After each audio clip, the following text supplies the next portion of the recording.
જો આજે માર્કેટમાં એક તો સપ્ટેમ્બર સિરીઝની શરૂઆત અને થોડી સુસ્ત શરૂઆત આપણને થતી દેખાઈ રહી છે અને સુસ્તી સાથેનું ક્લોઝિંગ પણ આપણને આવતું દેખાઈ રહ્યું છે. ઇન્ડાયસીસમાં જુઓ માત્ર બેંક નિફ્ટી થોડું આજે આઉટ પરફોર્મન્સ બતાવ્યું હતું, 0.5% વધુની અપસાઇડ જોઈ છે, પણ નિફ્ટી 24,207ની આસપાસનું ક્લોઝિંગ 0.5% વધારેની વેચવાળી અહીંયા બનતી દેખાઈ હતી અને સેન્સેક્સમાં પણ નેગેટિવ ક્લોઝિંગ જોયું છે.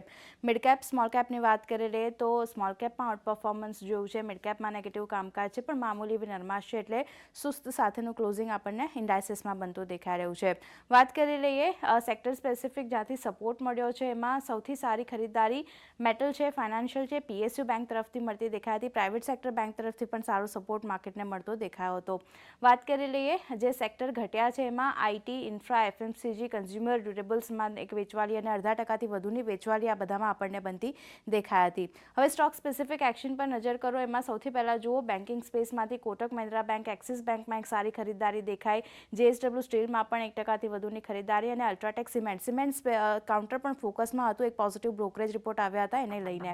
પણ જે ઘટ્યા છે એમાં જુઓ ભારતીય Airtel, power grid, Infosys, L&T જેવા કાઉન્ટર છે 1%થી વધુની વેચવાલી આ બધામાં આપણને આવતી દેખાઈ હતી.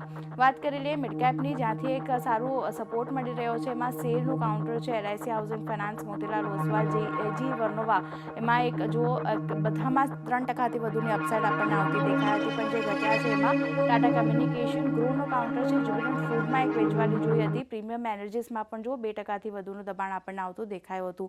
પણ ઓવરઓલ વાત કરી લઈએ જે રીતનું ક્લોઝિંગ આપણને સુસ્તી સાથેનું આવતું દેખાઈ રહ્યું છે, એક સુસ્ત શરૂઆત આપણને સપ્ટેમ્બર સિરીઝની માર્કેટમાં થતી દેખાઈ હતી.